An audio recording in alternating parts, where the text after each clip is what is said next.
नमस्कार। आज भाजपा की बेहद ही सफल नेत्री निवेदिता सिंह जी का जन्मदिन है और इनकी सफलता की कहानी को इनके कुछ कार्यों के माध्यम से बयां किया जा सकता है। राजनीति का जो सबसे निचला पायदान होता है, उसी पायदान से अपनी राजनीतिक जीवन की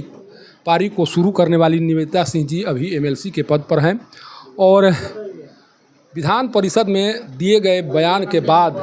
ये इनकी खूब चर्चा हुई थी। तमाम मीडिया में इनके इस बयान की चर्चा हुई थी। आज सबसे पहले पब्लिक न्यूज़ की ओर से आपको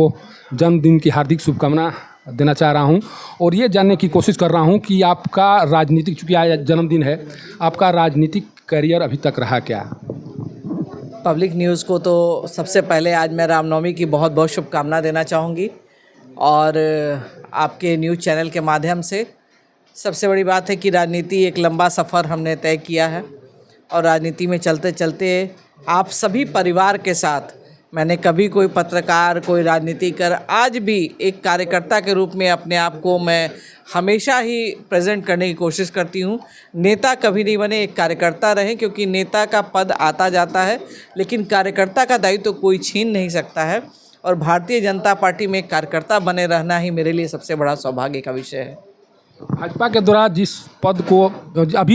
पर हैं, भाजपा के द्वारा जो सम्मान दिया गया है, जन्मदिन के अवसर पर उस सम्मान को कैसे याद करेंगी? देखिए, भारतीय जनता पार्टी ने जो मुझे दायित्व दिया और मैं ये नहीं कहूँगी मैं इसकी हकदार थी, लेकिन भारतीय जनता पार्टी में हमारे जैसे लाखों कार्यकर्ता हैं, लेकिन उस कार्यकर्ताओं के बीच में अगर मुझे ये सम्मान पार्टी ने दिया है तो इस सम्मान को जीवन भर अपने आप को उस कसौटी में साधने की कोशिश मैं करती हूँ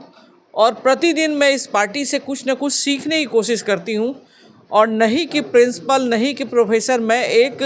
विद्यार्थी बनकर इस राजनीतिक जीवन को जीना चाहती हूँ, क्योंकि राजनीति में हर दिन एक नई चाल होती है, एक नए कदम होते हैं और आप जितना कुछ उसको गेन करेंगे आपके जीवन में और राजनीतिक जीवन में, आपका वो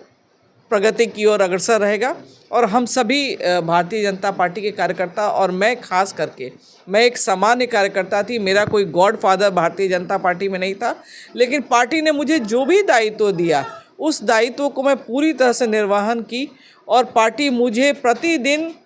मेरे हिसाब से मेरे दायित्वों को बढ़ाता गया और बढ़ाते बढ़ाते आज मैं जिस जगह पे हूँ, भारतीय जनता पार्टी में बहुत कम कार्यकर्ता होते हैं जो इस जगह पर पहुँचते हैं, लेकिन मैं शुभकामना देना चाहूँगी जो अपने पूरी निष्ठा और सत्यता के साथ पार्टी के प्रति अपने आप को समर्पित करता है। पार्टी एक न एक दिन जरूर उसके विषय में सोचती है और पार्टी उसको उस स्थान को देने की कोशिश करती है और मैं पार्टी का धन्यवाद और आभार देना चाहूँगी कि मुझ जैसे कार्यकर्ताओं को ये सम्मान उसने देने की कोशिश की। अच्छा, लोकसभा चुनाव की तैयारी शुरू हो चुकी है। 19 तारीख को पहले चरण का मतदान होगा। आप लगातार चुनाव प्रचार कर रही हैं, अपनी जो पार्टी है उसका पक्ष रख रही हैं। क्या लग रहा है, क्या स्थिति रहेगी इस बार एनडीए गठबंधन की? एनडीए गठबंधन में मोदी जी का नारा आप लोगों ने सुना है, अब की बार 400 पार और बिहार में 40 की 40 सीट। पिछली बार हम लोग 39 जीते थे और इस बार एक सीट की कमी है। कोशिश यही रहेगी वो सीट भी हम लोग को मिल जाए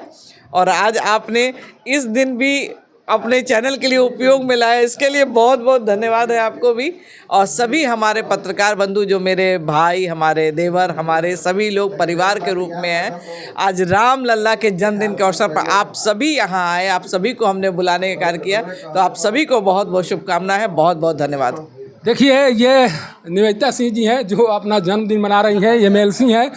लेकिन रोहतास की राजनीति में इन्हें झांसी की रानी की उपाधि भी दी गई है, क्योंकि जिस तरह से, जिस अंदाज में दिखाई पड़ती हैं और जिस तरह से